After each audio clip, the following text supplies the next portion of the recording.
Hello and welcome into the Touchdown NFL podcast, week 4 podcast with Willow Taib and myself, Lee Wakefield. Lads, we're well into the swing of things. We've got London games on the books now, and coming up in the next couple of weeks. Willow, you were there. Obviously, we did our preview pod on Friday. Yeah, we don't want to talk about too much, though, do we? I guess. No, man. I mean, they didn't turn up, so I don't need to turn up, kind of thing. Like, what's the point? You know what it is? Like, I haven't. So we went with a couple of people that I've not seen for a little while. They left at the end, just like about halfway through the third quarter, and it's like, yeah, I'm not feeling well anyway, and this isn't doing me any good. It's like, all right, I'll see you later then. It was just from beginning to end, just kind of a real damn script after a good weekend. Like in general, obviously going to the media event on Friday and asking Arthur Smith a question, of having a conversation with Younghoe Koo that he didn't want to have, and just kind of like. It all felt really good. I felt sort of, and I got there. We got the tone was set right. I don't want to go off about this too much because I know we've got a packed show, but the tone was set on sort of Saturday night when I get a message from my mate who I was going to the ground with, and we say, what time do we want to get there? He's gone, I want to go to the shop. I've seen some things, some giant stuff that I want to have a look at. So I was like, okay, well, if we aim to get there for about 10:30, that's kind of 3 hours before kickoff.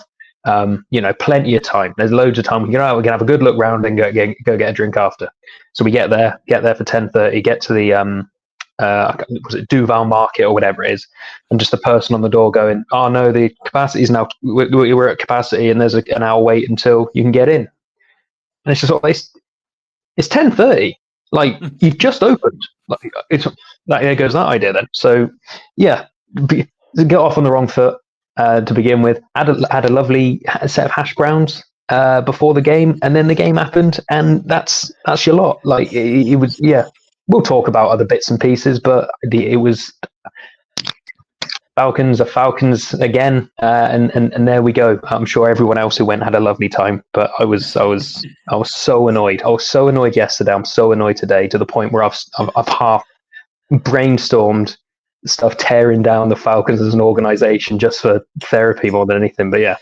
Anyway, I'm off. So there we go. Yeah, I didn't really mean to open up the wound so early there, but obviously myself and Taib in victory corner after a couple of nice wins. Your one looking pretty nice, my one looking really, really annoying, but at least it was a win. I think is the tone that I'm taking with a lot of Chargers games recently, to be honest with you.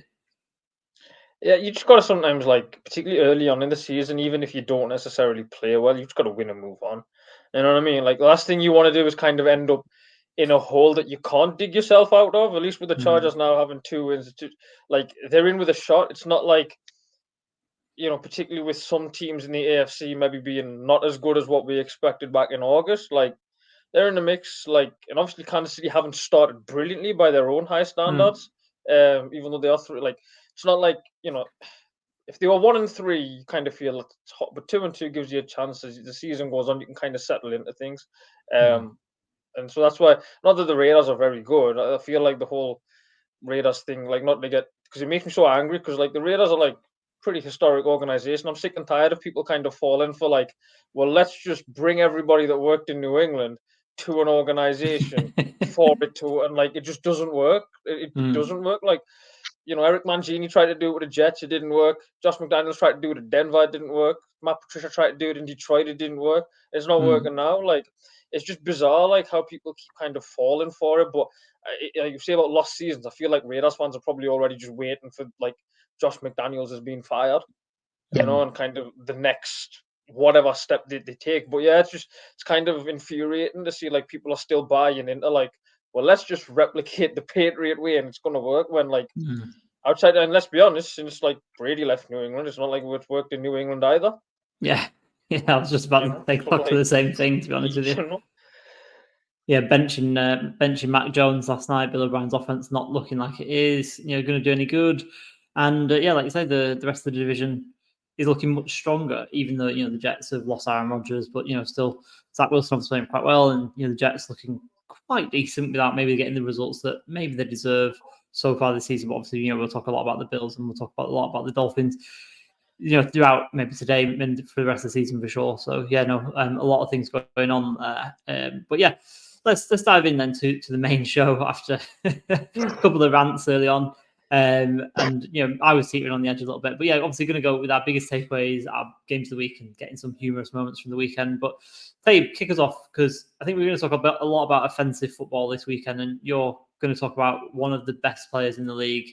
And biggest take, is your biggest takeaway for this weekend? Yeah, I think through 4 weeks, I think he's been the best, like across offense, defense, special teams. I think Christian McCaffrey right now is the best player in the NFL in terms of pure form. Like you look at all the big hitting quarterbacks, they probably all had one slip up game or maybe a few more. There hasn't, Puka Nakua's probably taken the wide receiver headlines. Nobody else has quite yet come to the fore. Obviously, teams like Cincinnati with their wide receivers have got other struggles. Defense, Myles Garrett and Micah Parsons have been outstanding, but just what McCaffrey's doing is just ridiculous. It's just insane. Like yesterday, he played 47 of the 54 offensive snaps. He carried 20 of 23 running back carries that the 49ers had. He ran routes on 19 of Brock Purdy's 23 dropbacks, led the team in targets, led the team in rushing yards, and scored 4 touchdowns. Like, it's just absurd, like how much, and this is the kind, like, it kind of annoyed me this summer when people say like running backs are still really, really important. Teams just don't like playing them.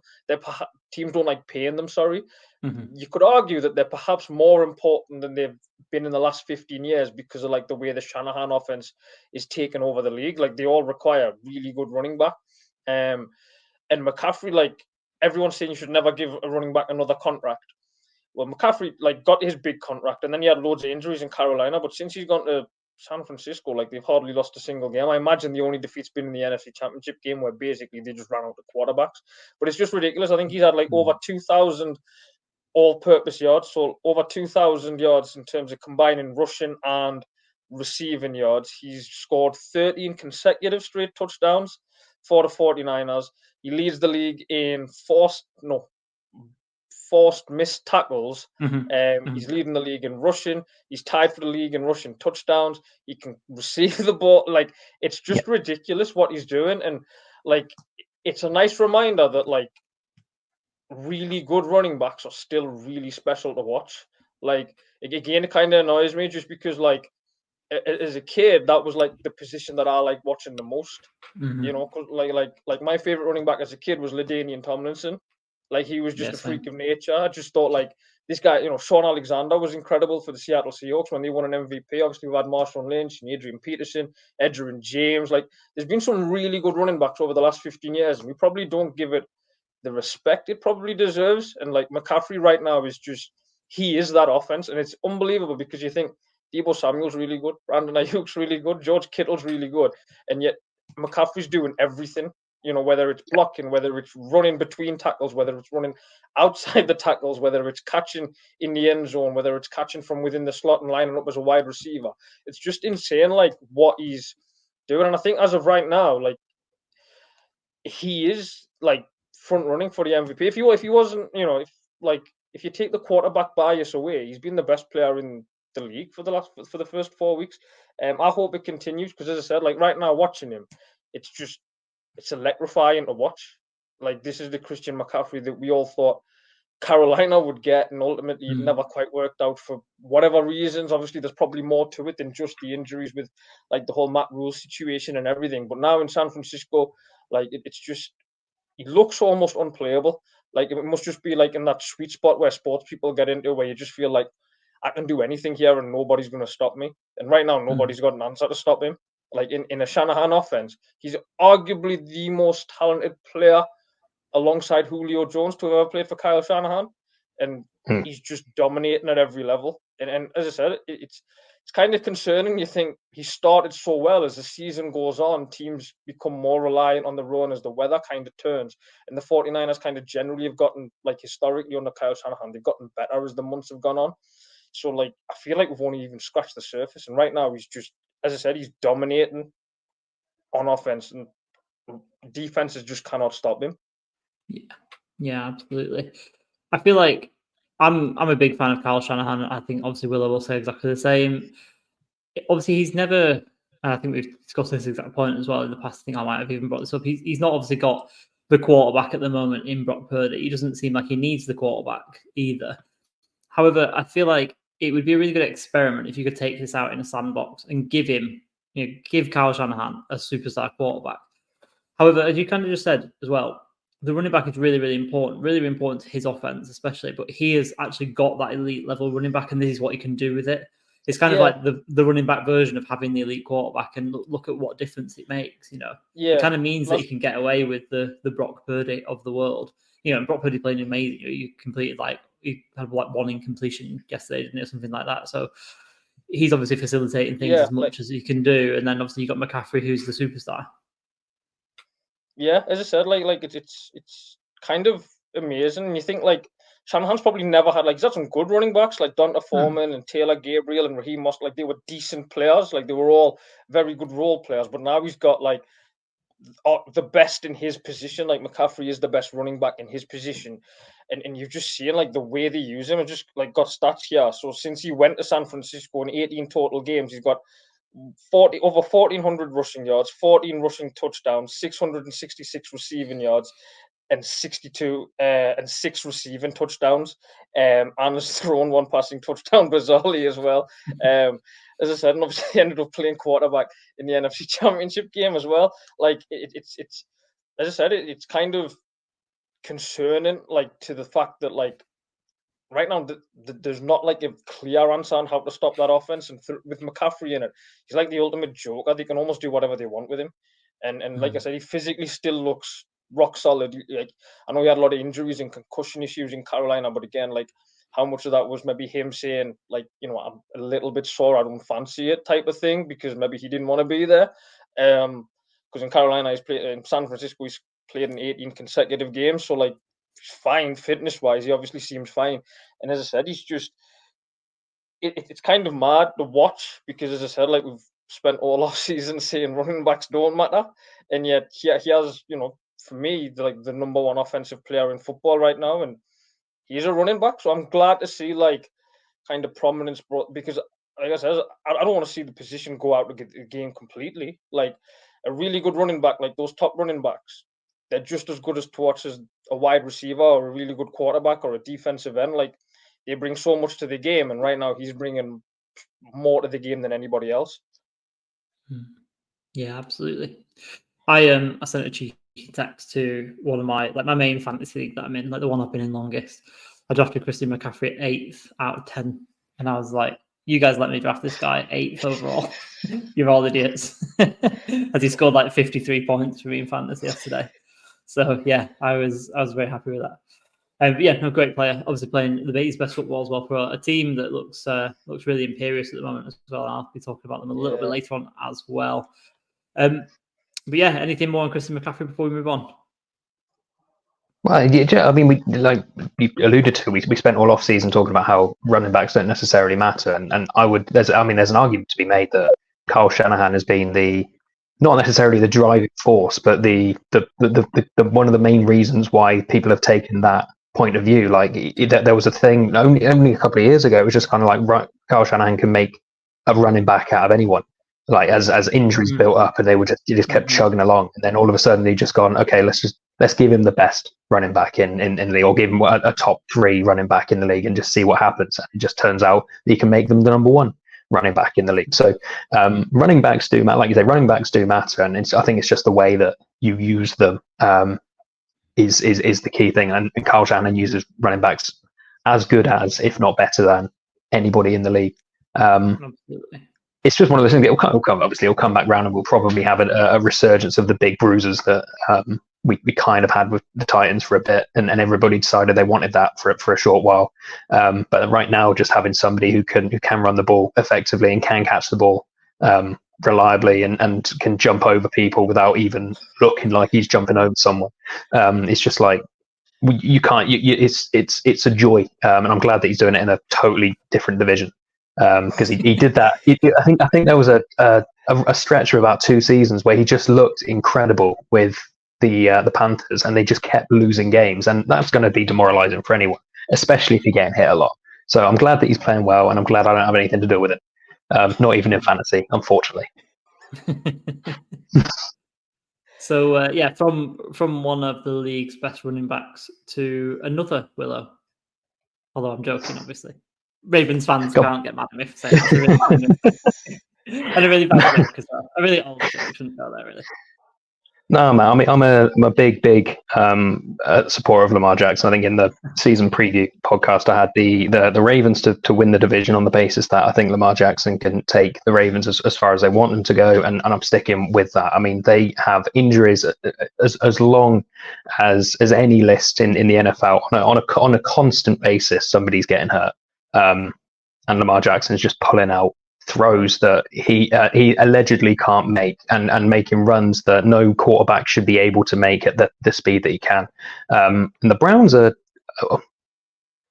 a weird team because I don't know if they're good or not, but they're certainly not bad defensively. They are a really strong defensive unit, and he just kind of not necessarily took over, but he was. I mean, they got nothing going offensively, the Browns, and that's nothing to do with Lamar Jackson.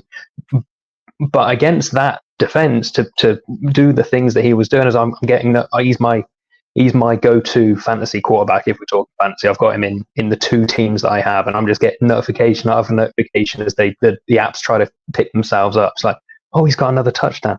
Oh, he's just thrown an insane pass to the back of the end zone to mark.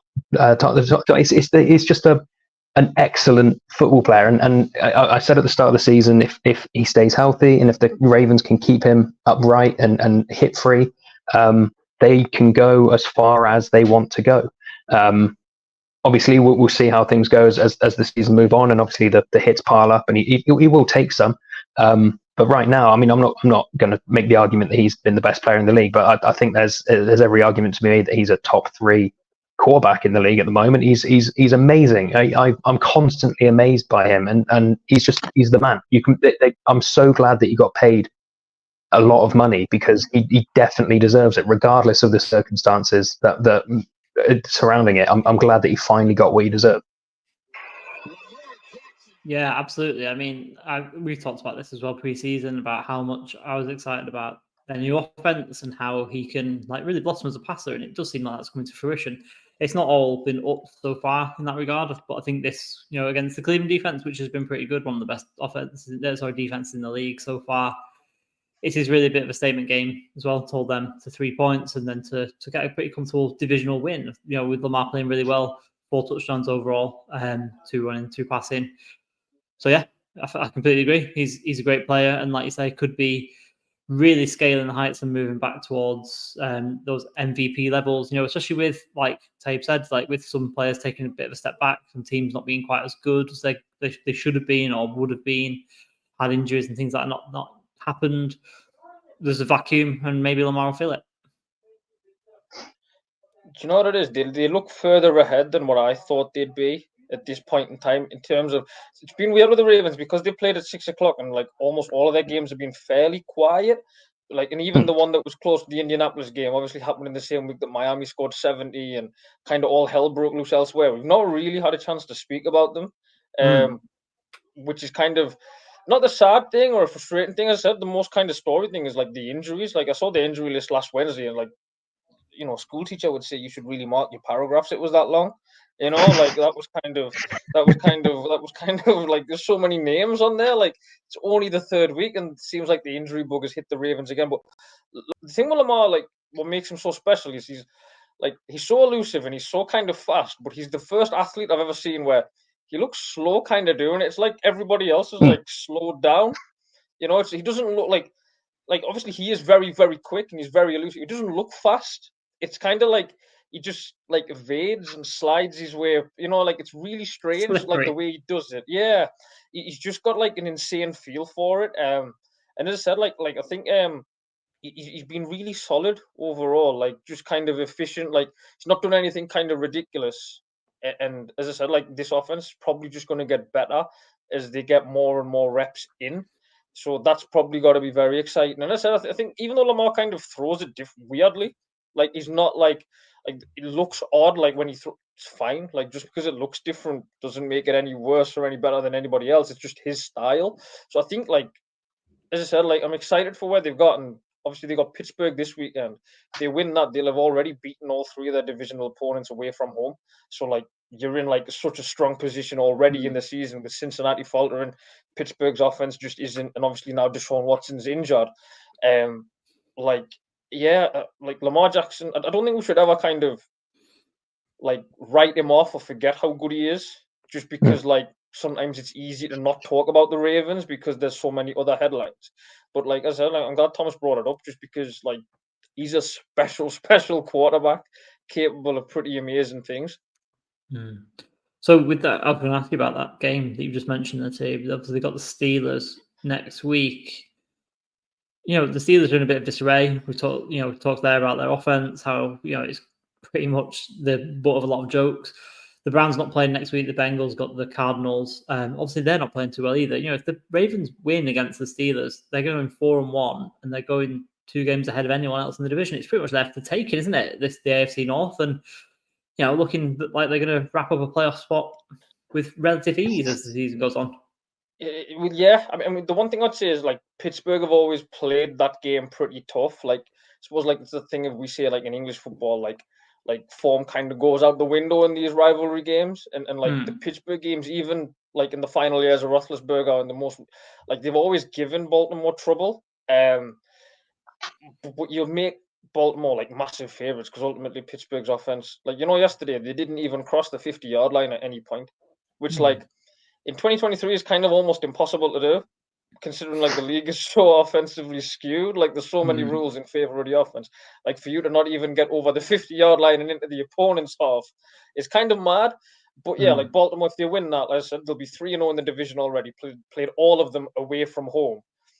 Like they're just in a and as I said, the kind of Indianapolis loss. Not to take away anything from Indianapolis, but like wet game in bad conditions. There were a few fumbles lost, and like the bounce of the ball kind of went the Colts' way a little bit. Like fair play to them, they were good enough to take advantage of it. But on another day, that could have easily been like we could easily be talking that like they're 4-0, without relatively having spoken about them whatsoever. So it's just kind of classically Baltimore. They're never really terrible. Let's be honest, they don't do 2-win seasons. You know what I mean? They just kind of quietly, efficiently work their way into 10-11 win seasons. And yeah, like I said, if they win on Sunday, you kind of feel like that division might be over already. If Burrow gets shut down, we don't know how long Deshaun Watson's out for. Kenny Pickett got hurt. So all 3 starting quarterbacks for the other 3 teams could be out for however many weeks that they miss out for. Yeah, dangerous team moving forward into the playoffs. So I'm going to, again, kind of hark back to another thing that I've talked about in particular in the preseason and in the early parts of the season. The Texans are good. They're definitely ahead of their developmental curve in particular. Like I say, I think that they should have been given a bit more credit in the offseason for what they got, really. In terms of, I thought their O-line was decent, their skill positions are decent, passable players without having any real stars, although, Nico Collins is potentially becoming a bit more of a star in front of our eyes. And I thought they had a veteran defense that they gathered with, a bunch of free agents on short-term deals. However, the O-line has been really, really injured, really banged up, missing 2 of their big players. Lamington still, Shaq Mason not playing. But CJ Stroud is just becoming a star before our eyes, isn't he, really? With the play that he's got, it's highlighted by a lot of people on Twitter. People breaking down the tape and things like that. I want to give a shout out to Jack Brentnall over at the Jet Sweep. He's done a 3-and-out column this week on partly on CJ Stroud as well. I just think this team is good. That whole division is all 2-2. It's very wide open. We talk about how there's a lot of parity in the AFC South anyway. Trevor Lawrence is extremely good. He's an extremely good quarterback. He's probably still the best quarterback in that division. But CJ Stroud is coming up hot on the heels, and so is Anthony Richardson. This is a really good division. I think in a couple of years, this division could be a really, really hot one.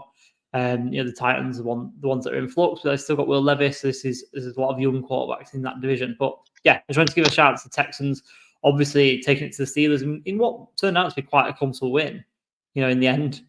And DeMeco Ryans looks like he's building something there. So yeah, want to just shout out the Texans, just say, like I said, they're ahead of the developmental curve. They've got some stars in the making in a couple of places. And we want to watch not just this season, but going forward to next, because I said in pre-season that I thought this was the season that Trevor Lawrence became a star, and I still think that could come true. But like I say, CJ Stroud might not be too far behind.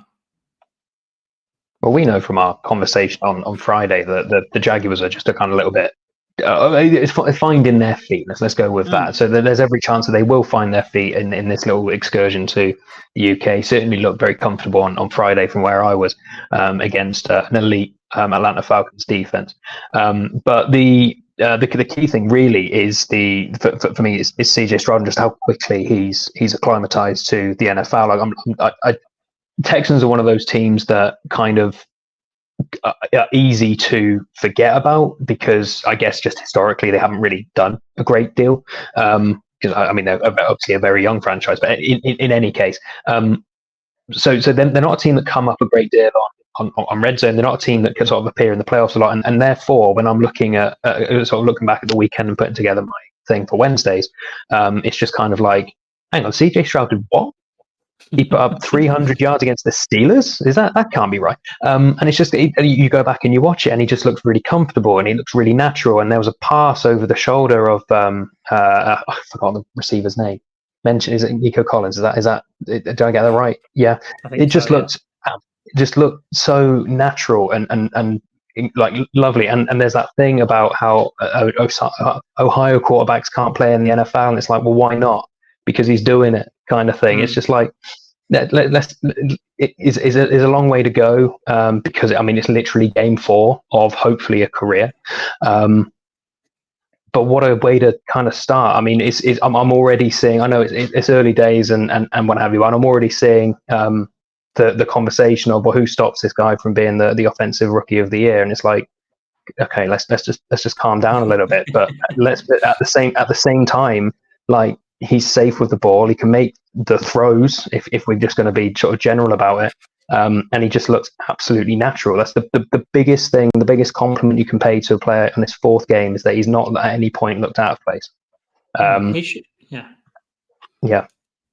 Yeah, he's showing a lot of nuance with like his pocket movement and the way he's placing balls and things like that. You know, it's not throwing an interception, and we talk about how experienced defensive coordinators can always look to try and confuse rookie quarterbacks and things like that with, you know, post-snap movement and whatnot. And, you know, he's not been playing a bunch of nobody teams. You know, they are 2-2. I'm not going to, you know, not trying to make out the Texans are, you know, playoff.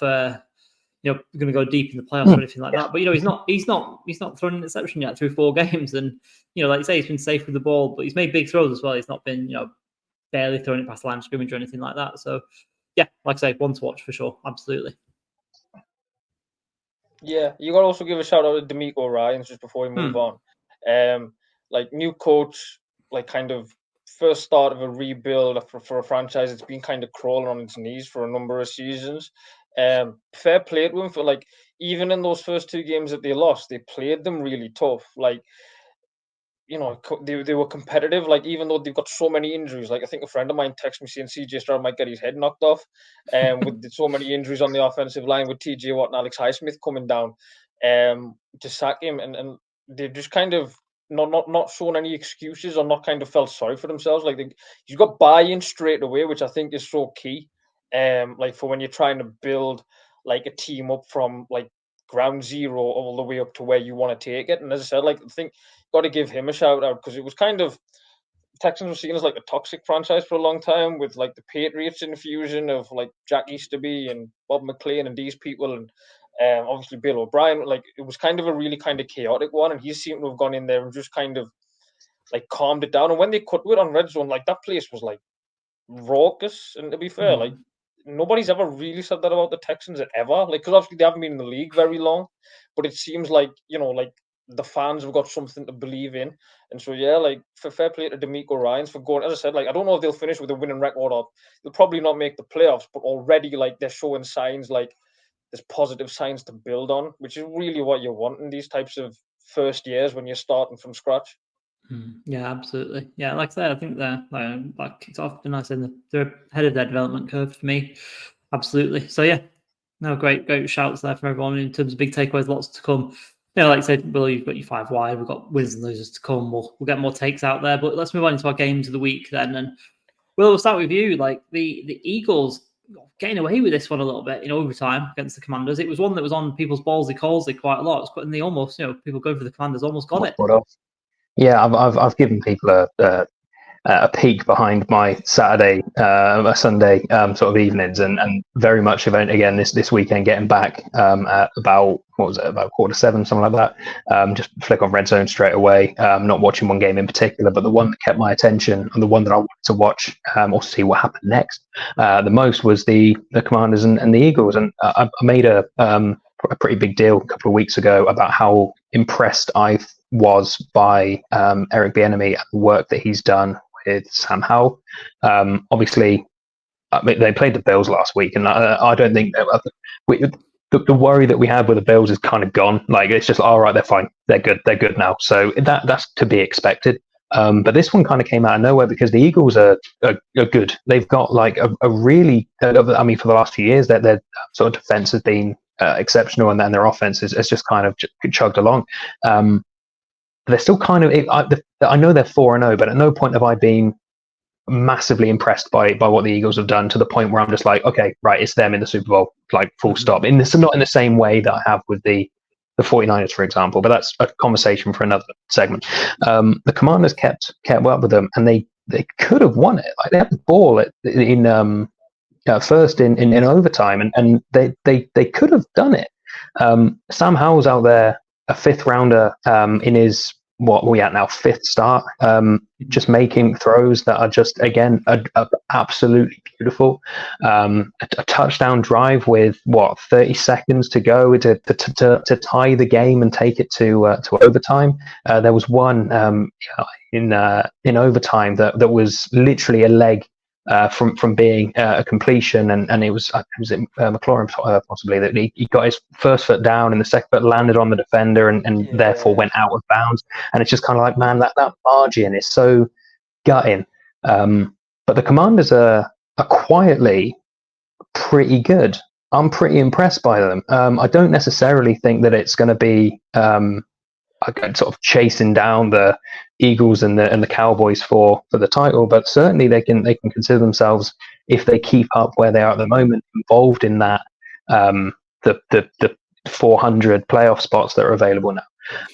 They're a pretty good team, and I don't know if Sam Howell is the answer long term for the Commanders, and I have said previously that I don't think Eric Bieniemy is going to be at the Commanders next season. Somebody is going to make him their head coach, probably the Raiders, if we're being honest.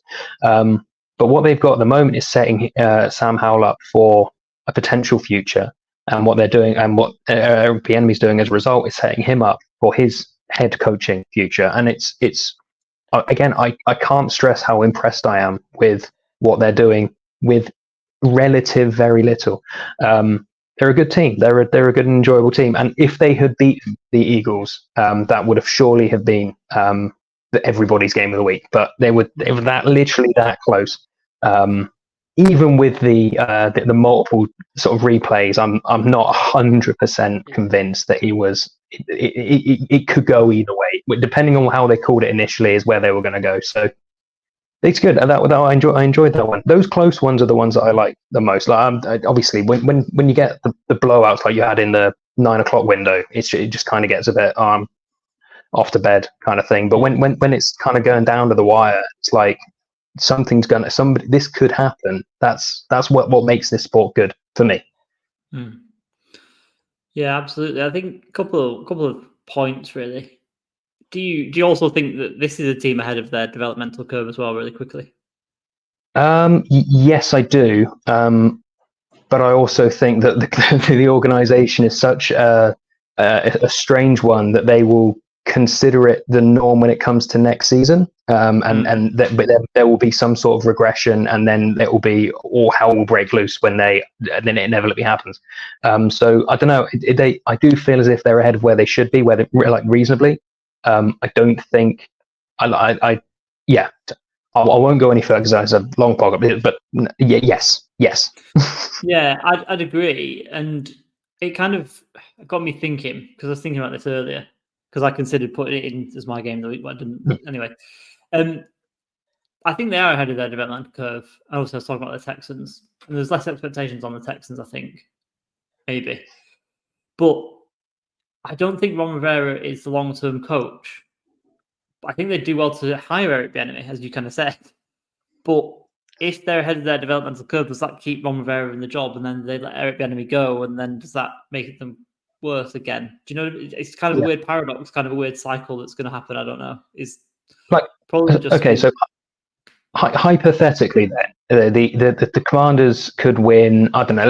Let's say they go 9-8 and sort of just miss out on one of those sort of wild card spots. I think that I can fully see the scenario where the enemy gets hired away because people have looked at what he's working with and the sort of the work they did to get to that point and decided that he was the reason why that happened. But Ron Rivera probably keeps his job regardless on the basis that he kind of he was the one who saw something in the quarterback situation and saw something and he can replicate it with somebody else in the offensive coordinator position, and then it all kind of falls apart. I don't necessarily think I agree with you in that I don't think Ron Rivera is a coach in 2 years' time. There's an argument to be made that success this season is probably the worst thing for his career long term. But yeah. I mean, enjoy it while you can, because there's no, as far as I'm concerned, the one reason why Eric Bieniemy is not somebody's head coach right now is because nobody believed that he was a major contributor to the Chiefs' offense, and we're not seeing the Chiefs' offense in Washington, but we're seeing a very competent offense in Washington with exceptional flashes fairly regularly at the moment. Whether that, we'll see how it goes over the course of the season, but as far as I'm concerned right now, he's not their offensive coordinator next year, regardless. Yeah, I think it'd be a tough political choice to get rid of Ron Rivera, who's been like a steady hand on the tiller throughout all the tumultuous times that they've had over the past few years, to then say, sorry, mate, you got us to 9-8 or whatever, the sort of 500 record that they get, and then give it to Eric Bieniemy. But that's probably the better choice, right? That in long term, that is probably the better choice. You can't really let him leave the building if he's a massive reason why Sam Howell's been massively successful in this hypothetical scenario. But yeah, it's tough choice. So from a close game to a bit of a blowout, Dave, on your game of the week. Yeah, obviously I went for the Cowboys Patriots. Not so much on the Cowboys side of things. We're going to find out how good these Dallas Cowboys are this weekend when they travel to San Francisco. Obviously, the 49ers have beaten them 2 games in a row in the last 2 playoffs in 2021 and 2022. So we'll find out, but we'll find out how good the Cowboys are. But this is more on the Patriots, and it kind of felt, and I suppose we've had glimpses of this, when Buffalo kind of destroyed them in a playoff game a few seasons ago, and like what Miami did. It kind of feels like the Patriots are no longer the heavy hitters. It felt like they were a plucky underdog going into that game, like the way Greg Olson was saying, well, if their defense can hang in and they can make enough plays, that might give them a chance. And that's kind of historically what you said about like the Lions or the Raiders or those teams that have kind of hung around and been underdogs in almost every game that they've played in. And it just kind of felt like that's how far the Patriots have fallen. And I think the worrying thing for me is yesterday was kind of hard on the defense. There was 2 turnovers that led directly to scores. The strip sack that was then picked up by Van Der Esch, and then obviously the interception when Mac Jones has thrown probably the worst throw a professional quarterback can ever make across the field, and it's being intercepted. So I feel for the defense a little bit in terms of when you spot the opponent 14 points.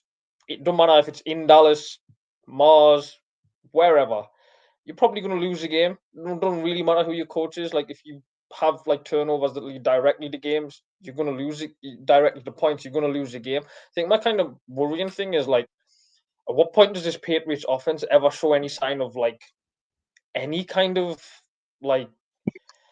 more than just treading water? Not even treading water. It's just seeing they lead the league in drives that have ended in a punt or a turnover. So they're just not going that's at 71%. So 71% of their drives are either ending in a turnover or a punt, which is insane. That's incredible to think how bad that is, especially when you think it's behind people like the Chicago Bears and the New York Jets. Do you know what I mean? And then those teams haven't really been offenses until this weekend.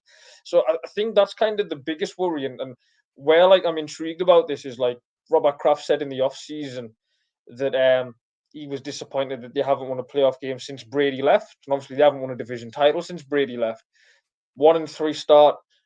Let's be honest, the Cowboys are a legitimate Super Bowl contender. For as much as we may mock them, they're a team that can go very, very close to representing the NFC in the Super Bowl. And the Patriots just weren't a competitive match for them whatsoever. So much so, we're now saying, when people were talking this morning, are the Cowboys back? People are saying, well, hang on, they played the Patriots. Do you know what I mean? Could you imagine saying that 10 years ago? 10 years ago, that's unthinkable. Nobody said that about the Patriots ever. So, it's just amazing. And you got to look at Belichick and the way he's constructed that roster, particularly the offense. You look at, even Odell Beckham's come in and made plays for Baltimore. That's after 2 ACL injuries and having not played a lot of football. You look at, obviously, in that division, Miami have Stephon Diggs, obviously Waddle and Hill are in Miami. I'm not saying for New England to suddenly go get Devontae Adams or something, but these people that they've got, Mike Gesicki looked like their best offensive player yesterday, and the Miami Dolphins didn't need him or want him. It's kind of where the Patriots have fallen, where they've got a decent quarterback, I think. Although he played really badly yesterday, you can't thing him for that. Dallas just destroyed him. But who's going to make the plays? There's nobody left there on that offense. You could legitimately say it's probably a bottom 6 skill group on that offense.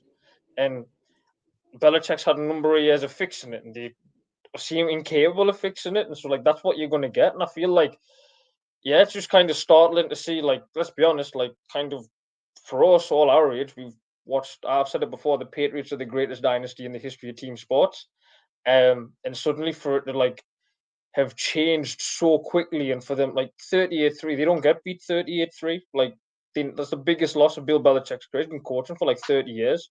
So it was just kind of shocking to see how bad it was. And I'm not sure there's really any fix for it. Mac Jones, we'll probably never find out how bad last year was, but he got coached by Matt Patricia and Joe Judge, who should not be coaching any offenses in the NFL. But then Belichick made that decision. That was his decision. Nothing happens in that place without Belichick giving the green light on it. So he was happy to do it. As I said, it's kind of, and again, it kind of infuriates me that it's the Patriot way, because if there's one team that would never ever bring anybody from the outside, it's New England. And I just feel they've gotten to a point of staleness. Who did they bring in this year? Bill O'Brien, who's worked in New England beforehand, worked at Alabama. So it's not you're hearing a fresh idea or a fresh opinion or something new to challenge the status quo. It's just the same old. And now, without kind of Brady kind of pedaling along with it, it feels like there's nobody there on the field to grab it anymore. And as I said, Mac Jones, part of me feels sorry for him because he probably isn't mature enough or experienced enough to lead that team, but he's been expected to lead that team and expected to play. And as I said, Brady won a Super Bowl with people like Chris Hogan as his wide receivers. Chris Hogan played lacrosse. That's what he was before. No, it's true. Played lacrosse at college as well as football. He was a pretty good lacrosse player by all accounts. Brady won a Super Bowl with him. Mac Jones isn't going to do that.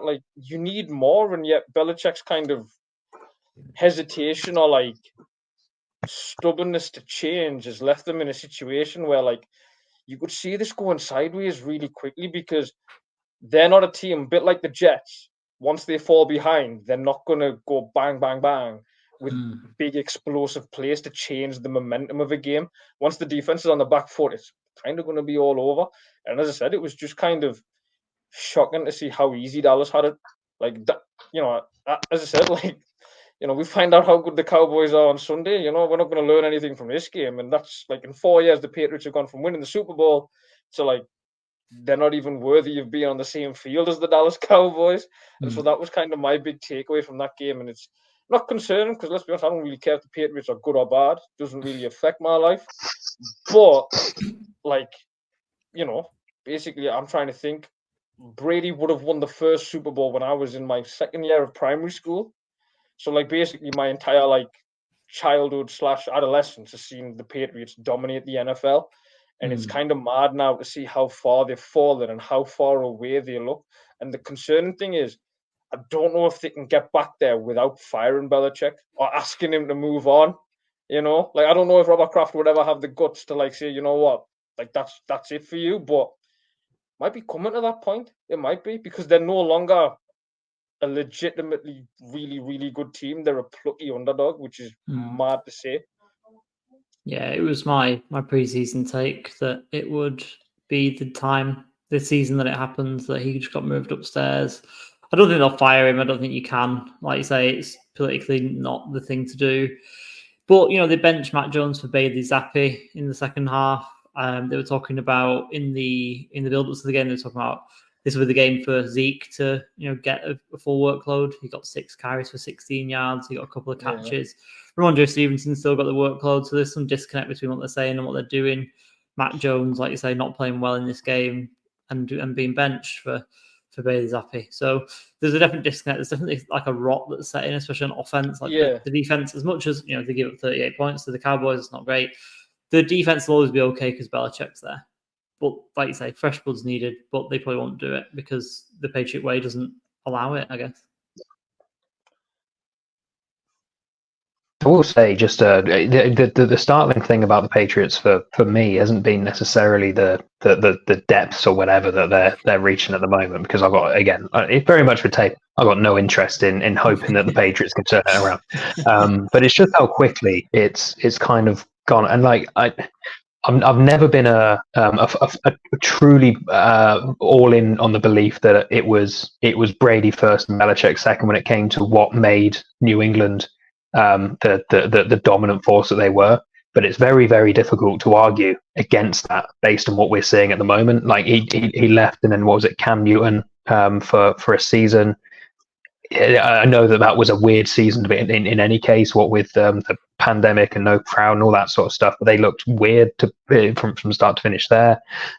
Mac Jones kind of came in with not necessarily high expectations, but just the expectation of being I guess a bit of a game manager, and just kind of, oh yeah, he can do it because he's not going to make too many errant throws. But now, like you say, who's he throwing to, kind of thing. Like you say, Mike Gesicki's somebody that's been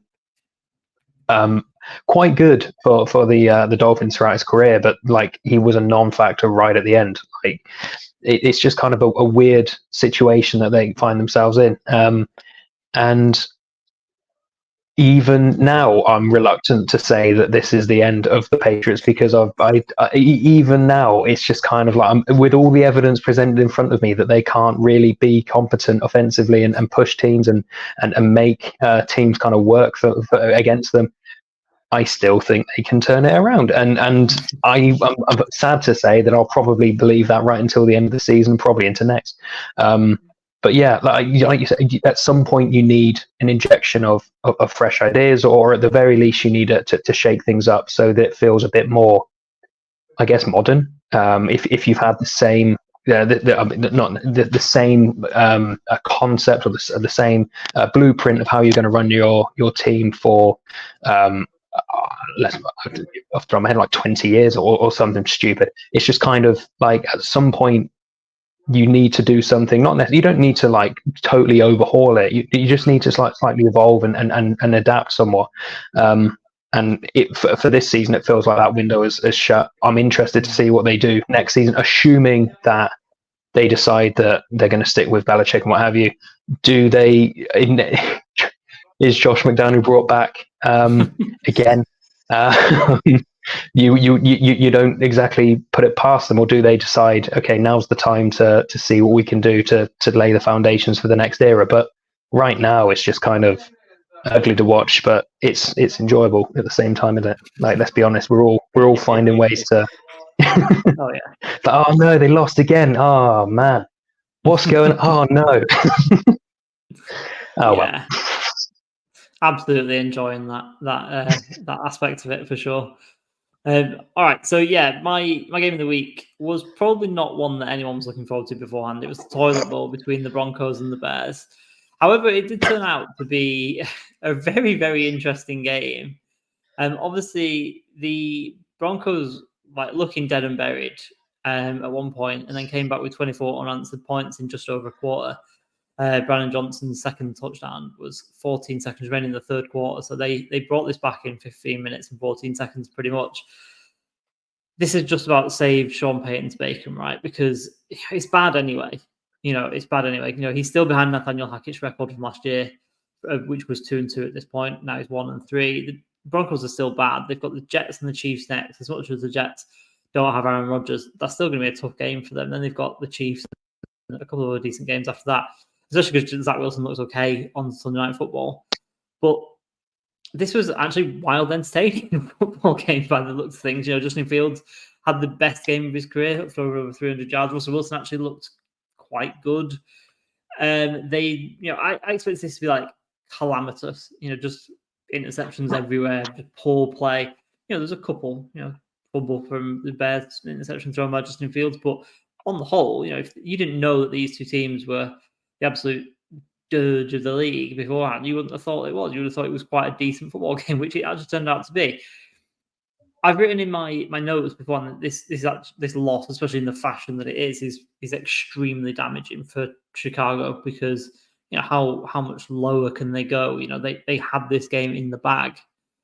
However, on reflection, I've backtracked on that a little bit. I just think it's quite good for them, because they're probably in the same sort of saloon that the Cardinals were drinking a couple of weeks ago, where we were like, well, at least they were winning the first half against the Giants, and then they lost it on purpose. That's fine. That's what they want to do. Right now the Chicago Bears have the number 1 and number 2 overall pick. If they end the season on that, then fantastic.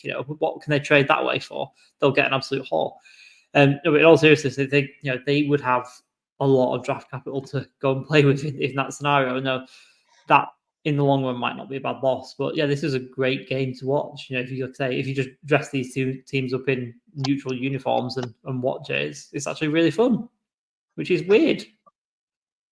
Yeah, I'm coming in hot with the Justin Fields defense. I think I said, was it last week or the week before, that I still sort of believe there's something there, and this is the one game that makes me feel vindicated. So my stubbornness is finally paying off. I thought he looked really good. And again, it comes with the huge caveat of the Broncos just kind of not very good. Again, clearly the Bears are not very good. And I think one of the reasons why this game was so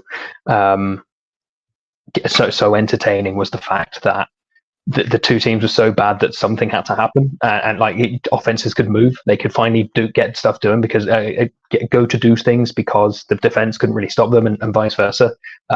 This defeat falls entirely on the head of the head coach, as far as I'm concerned. There was a 4th and 2, I want to say, right at the very end. And Justin Fields has been electric all day. He's looked as confident he's ever looked. They've got the offense sort of rolling along. You pick up the first down, it's game over. So you just kind of hand it off to somebody who's not Justin Fields, and it's like, oh my god, why? And he's asked afterwards, and it's just kind of like, yeah, you can pick up the first down, it's the game over, and all that other stuff. But if you're going to give the ball to anybody in that situation, give it to the guy that's generated near enough 100% of your offense. That would have done so much in terms. We talked about his confidence and just trying to get him into a good situation, footballing wise. The world of good that would have done, just getting that win for him as a player. You can't. I mean, we won't know. We won't know if they go again next week, I suppose.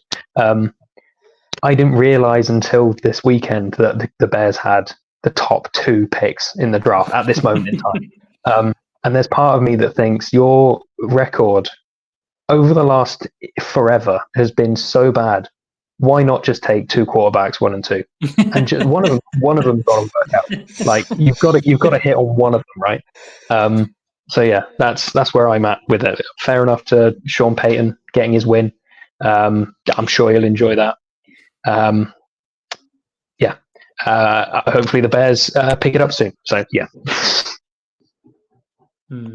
Yeah, whether they will though or not, that is a different story, isn't it? Really, but yeah, I mean, like I say, it might actually be. I mean, they've got Ryan Poles. We talked about their head coaching situation last week, haven't we? That what they need to do, what should they do, and what will they do? Are completely different things, but it's a long rebuild. The Bears aren't going to be. They're 2 years away from being 2 years away. No, I don't need the charger for this one. Good to know. Let's move on. Talk about some memes and gifs, and talk about some more humorous moments of the weekend's action. So I'll kick off this one. I've not kicked off one yet. I'm going to kind of hark back to what Tay mentioned towards the start of the podcast, talking about Christian McCaffrey. I'm going to widen this out into comparing Kyle Shanahan to Thanos from the Avengers, and the fact that when they traded for Christian McCaffrey, they were like collecting Infinity Stones with the way that they've built this offense. You named them all earlier, team. Christian McCaffrey, Brandon Ayuk, Deebo Samuel, George Kittle. I just feel like that's Thanos just filling up that glove, and they're rolling. Like you say, Brock Purdy, like I said before, 20 of 21 passes completed. They're 4-0. They're looking unstoppable. They have not really had a close game. Cowboys next. That should be everyone's game of the week next weekend. But yeah, like I say, the 49ers absolutely rolling and going to delete half the NFL by the looks of things. Is there a possibility? I know we sort of discussed. I discussed not earlier in the podcast how Shanahan popularized the idea of it being like a running backless team and just having anybody off the street. Is there a possibility that the 49ers are going to popularize quarterbackless football and just have anybody? Because Brock, let's be honest. I don't think anybody expected Brock Purdy to be this looking this good, considering he was the last pick of the draft. Are we going to see an era of 0 quarterbacks with any pedigree going all the way? I'd love to see it. Hopefully with the 49ers. If not with Desmond Ridder, then hopefully 49ers. So let's go with that. So there was a show a few years ago called The Good Place, which I won't go into. It's really good. It's really funny. Highly recommend it. But there's a character in there called Janet who was an unsentient helper for the people who operate hell. And there's an episode where they need an episode where effectively they need to delete her. And there is she's all in on the idea, and she's sort of stood there chanting, "Kill me, kill me, kill me," and that's me at about 3:00 on Sunday afternoon, as the Jacksonville Jaguars are making mincemeat of the Falcons, and I've got to look my friends in the eye and said, "Yeah, I watch this every week." It's that's kind of where I'm at with that. I've spent so long trying to find a video of that moment to send so we can put it in, but I can't find it, so a GIF will have to do, but I'll make sure that goes up. So that's me. I'm Janet. Fantastic. Dave, what about you? What's your memeable moment? Do you know, last week I put like an APB out and finding out where the Tennessee Titans were. Right. Well, there's a GIF of the Undertaker once who walked out of a burning coffin after they thought he was dead for like 3 months. So like that's basically what the Titans have done this week. I can't think of they've lost. I don't think they've scored an offensive. They've not scored any touchdowns away from home. I think they've scored like a total of 21 points. No, 18 points away from home in their first 2 games. And for some reason, when they get back home, they've scored 27-24 against the Chargers in overtime and then 27-3. So they've scored nearly 60 points in total at home. So it's kind of bizarre. Like, it's weird to see a team kind of be so different home and away. It's not like especially with the Titans under Mike Vrabel, they've had some pretty big away wins. They beat the Ravens in a playoff game away from home. They beat the Patriots in a playoff game away from home. I think they got a regular season win at Arrowhead one year. So it's like, they got like a lot of toughness. But yeah, the Tennessee Titans are back probably for 1 week because they're on the road again this week. So, I kind of hope they keep having home away, and going to the final week of the season with everybody in the AFC South. This is probably a mathematical improbability, all on 8-8, so that they can find out who the last man standing is. You know what I mean? It's brilliant that they're all 2-2. But yeah, they're away at Indianapolis this weekend, so they're probably going to lose like 31-0. I mean, it wouldn't be a bad prediction if we're honest, because they are a bit of a Jekyll and Hyde team, to say the least, aren't they? So yeah, that's great. We'll get Kieran to pop those in as always. But yeah, let's move on to our Monday Night Football predictions. Last week, really quick roundup. I didn't get any points. I predicted the Rams to beat the Bengals, so no points for me. Thomas with 1 point for the Eagles win, and Tabe 1 point for Bengals win. None of our sort of more unlikely predictions came in. I've forgotten to update the score, so we'll do that next week because I don't want to rewind back. So let's just move on very swiftly and very smoothly into this week's predictions. This week's we've got just one game, back to the normal Monday Night Football procedure.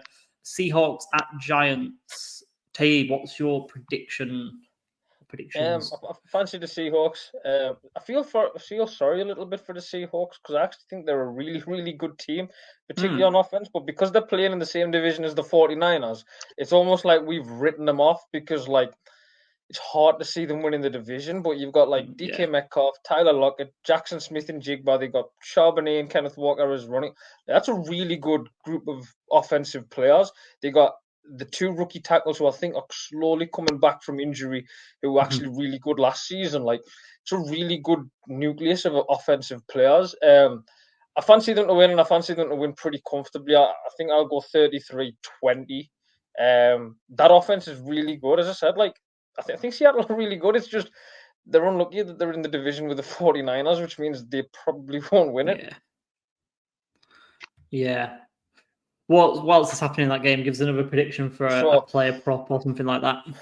I'll go Geno Smith over 350 yards, no interceptions, 3 touchdowns. Oof. Okay. Nice. Tom, what about you? I just need to get some, not necessarily some wins on the board, but I need to. So I feel like I need to catch up. I'm never very good at these. I went for a gimme last week, and I feel like I need to do something to differentiate myself. So I've gone with the Giants to win 24-21. I've got no faith in the Giants. This is purely trying to be sort of contrarian. I don't think they're going to win, but I like, you know what? If it happens, you know. And if it does happen, it's not going to be sort of like an offensive muscle. It's the Seahawks managed to falter somehow, or the Giants' defense kind of turns up a bit. But I've got they're sort of still finding themselves out a bit. I don't really know who the Giants are. I was having this conversation on Sunday with my mate who's a Giants fan, and he's just like, "Oh, I can't believe it." It's like, well, not to go back to the one thing I constantly hang my hat on, but the Giants won all their games by 1 score last year. That doesn't translate, and he's just like, "What do you want about?" It's like, "Yeah, it's my thing. Don't worry about it." So the Giants pull it out again. Giants pull it out again. 1 score victory. I've written Derek Waller. It's Darren Waller. I've got Derek Waller reintroduced himself. So it reintroduced yourself to me, Mr. Darren Waller, with a 2-touchdown performance. Nice. Yeah, you're right. I mean, it would be boring, and we'd get very similar scores if we all went for the same team to win every week. So one of us has got to go against the grain, haven't they? So yeah, I respect it. And yeah, Darren Waller, good dude with a couple of touchdowns, couldn't he, as well? I'm going to kind of be on the same train as Tape here in the fact that I think the Seahawks will win quite big. I've gone for 38-17 to the Seahawks. I think Geno run wild. I think he's going to get 5 touchdowns. I'm going to throw in 5 touchdowns. Sorry, so it's going to be a bit of an assault through the air. That's my big prediction, which probably won't come true, as we kind of say every week. But yeah. Check back in. Like I say, you'll obviously know after this has already come out. This will be already been played. So yeah, like I say, check back in for hopefully me to check the scores and give you an update on how we're all doing. But that'll do us for this week. Thanks for joining us, boys. Very good. Very good content again. I think for everyone to kind of dive into. Lots of that coming over at TheTouchdown.co.uk as well. 5 wide, as mentioned, winners and losers. We're going to have lots of other things coming out there. Overreactions, underreactions, some stars of the week, and some next gen stats. Only on the touchdown, and obviously over on the touchdown as well. On the college football side of things, lots of things going on. And then hopefully on Friday, just as we did last week with Willow and Sai, hopefully we'll be getting George and Andy on the podcast on Friday to preview the Bills versus the Jags game, which will be at Spurs. So yeah, keep your eyes out for that on Friday. But yeah, like I say, like and subscribe while we're on here. We've got our YouTube following up, and like I say, keep reading our content and looking at our content online. Hopefully I'll have another video out for you midweek as well. So yeah, plenty coming this week on the touchdown. But yeah, guys, like I say, thanks again once more. And yeah, we'll check back in next week for week 5.